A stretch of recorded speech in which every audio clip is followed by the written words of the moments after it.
हाँ जी class, today our next topic is numericals of emission spectrum of hydrogen.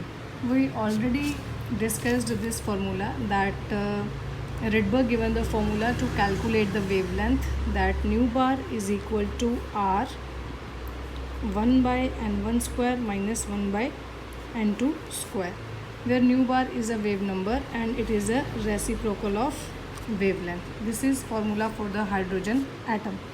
If we talk about the hydrogen like species, अगर मैं ये बोलूँ कि लिथियम आयन है जो हाइड्रोजन लाइक स्पीशीज़ है, ये हाइड्रोजन लाइक स्पीशीज़ है, तो उस केस में इसका फॉर्मूला क्या बनेगा हमारे पास, that nu bar is equal to R H लिख दो चाहे आर लिख दो, it is up to you, Rydberg constant 1 by n1 square minus 1 by n2 square into Z square, where Z is the atomic number.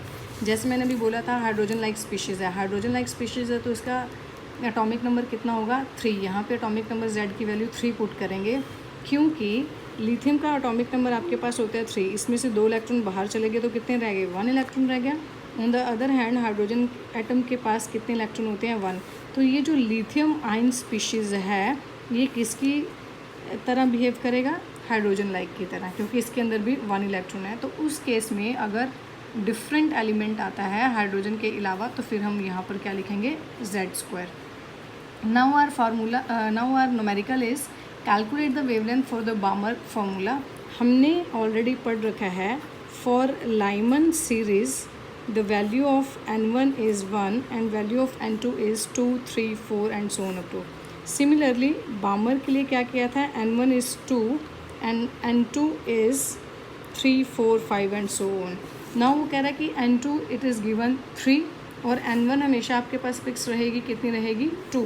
तो wavelength क्या आ जाएगा, 1 by lambda is equal to nu bar 109677 into 1 by n1. n1 की value कितनी है 2 square, n2 की value कितनी दी हुई हमें 3.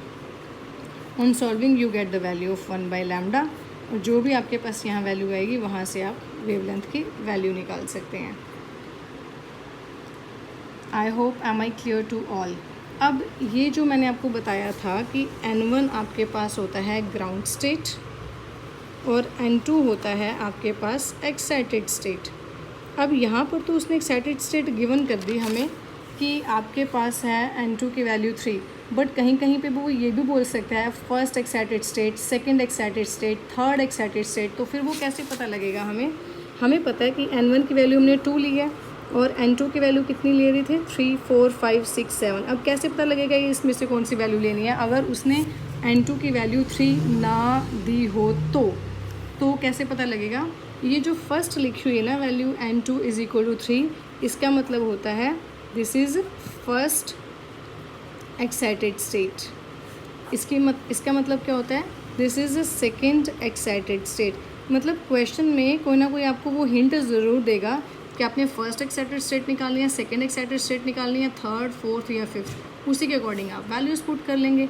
अगर कुछ भी नहीं दिया होगा तो फिर उसके बाद n2 की वैल्यू हमेशा ही आपने क्या पुट करनी है 3. क्लियर है क्लास.